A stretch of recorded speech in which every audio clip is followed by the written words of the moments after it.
शराबबंदी बहुत अच्छी चीज़ है।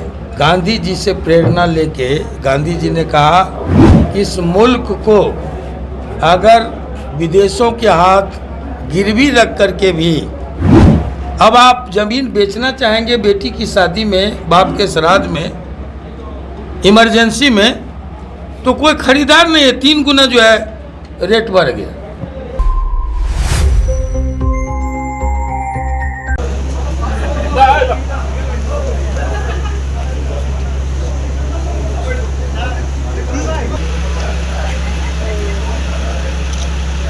देखिए भैया सुंदर बाबू अधिवक्ता सम्मानित करेंगे।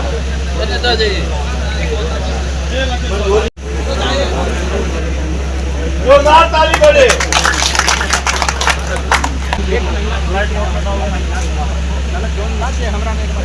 हम सबों के पृथ्वी बाबू के बाबू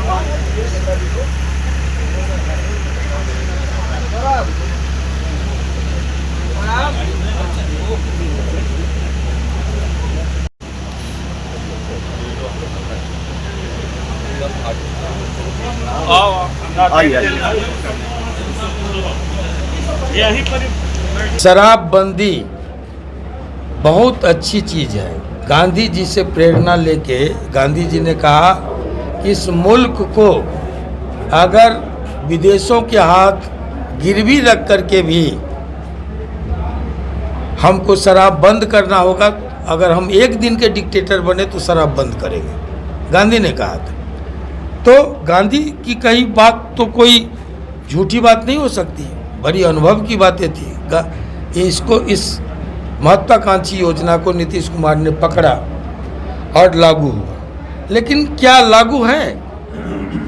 जब तक आपको नेपाल बगल का विदेशी बॉर्डर हो, आपको उत्तर प्रदेश में शराबबंदी नहीं है, झारखंड में शराबबंदी नहीं है, बंगाल में शराबबंदी नहीं है, छत्तीसगढ़ में शराबबंदी नहीं है, जो सीमाएं हैं बिहार की, अगर उसमें शराबबंदी उन स्टेटों में नहीं है तो यहाँ कैसे सफल होगा? और अगर ये सफल नहीं है तो जिस तरह से समानांतर अर्थव्यवस्था खड़ी हुई है, जो आज मुखिया से लेकर के एमएलए, एमपी और मंत्री तक को प्रभावित करता है, उन पैसों से राजनीति प्रभावित हो रही है, इस पर तो विचारना ही चाहिए।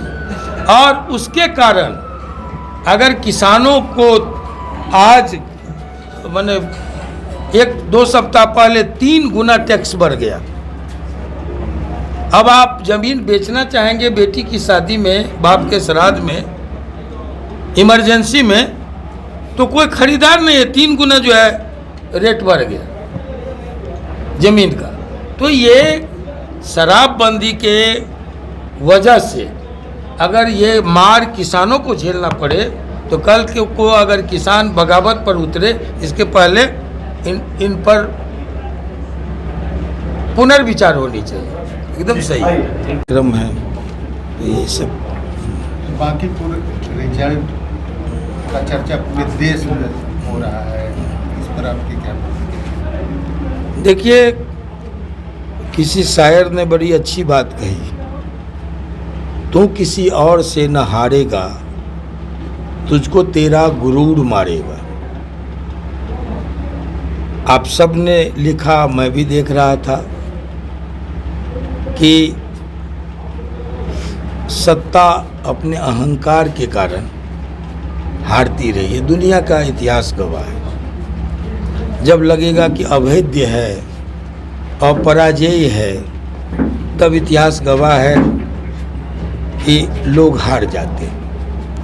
इस पराजय पर विचार मंथन की जरूरत है। क्यों ऐसा हुआ?